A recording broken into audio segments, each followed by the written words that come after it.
Howdy guys, my name is Sofia Guerra and my lab partner is Mayra Landeros. Today we'll be going over lab 4, which is microscopic and simple staining for VTP B426. Introduction. The purpose was to learn how to prepare bacterial smears, perform simple staining, and view microorganisms under a microscope. Staining is an essential tool in microbiology because most bacteria are naturally transparent and nearly invisible under a microscope without added contrast. By adding methylene blue stain, we were able to make the cells stand out against the background. The main purpose of adding a stain is to increase the visibility of bacteria by providing contrast. This allows us to see bacterial cells that would otherwise be too clear to absorb and makes it possible to determine size, morphology, and arrangement.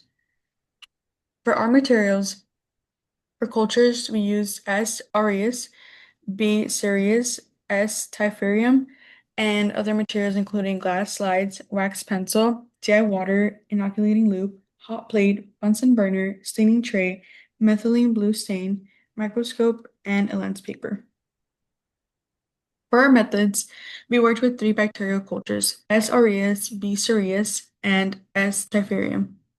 Materials included glass slides, wax pencils, sterile inoculating loops, DI water, methylene blue stain in a staining tray, an incinerator, and a compound microscope. To prepare the smear, a drop of DI water was placed on the slide, and bacteria were transferred from a agar plate into the water using a sterile loop. The bacteria were then spread evenly across the slide in a thin layer. Creating a thin, evenly spread smear is important because it prevents cells from clumping together, which would make it difficult to see individual bacteria under the microscope.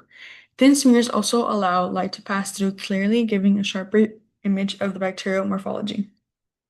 After air drying, the slides were heat fixed briefly to secure the bacteria to the glass. The slides were then flooded with methylene blue stain for 1 minute, rinsed with water, and viewed under the 100 oil immersion lens of the compound microscope. Our results for B series were only small black spots that were visible. For morphology and arrangement, we could not be determined due to overheating during fixation, as we were able to see there was a lot of black dots that we figured they perhaps could have been during the fixation process, which would be from killing the actual bacteria itself.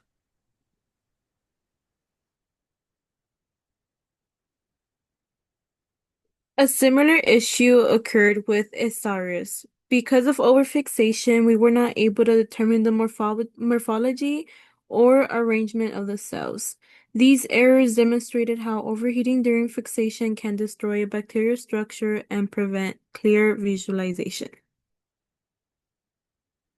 By the time we prepared the S-typherium slide, we had improved our technique. We passed the slide more quickly through the heat source, which prevented killing the bacteria entirely. The results showed clearer bacterial structures compared to our earlier smears. This demonstrated that proper technique is necessary not only in spreading the sample thinly, but also in controlling the fixation state step to preserve cell structure. This experiment emphasized the importance of technique in smear preparation and staining.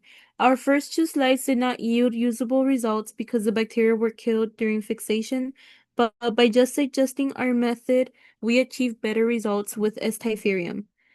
From this experiment, we learned that a simple stain does not differentiate between bacterial species or types of cell walls. However, it does provide useful information such as bacterial size, morphology, and arrangement, which are essential first steps in identifying microorganisms. Thank you.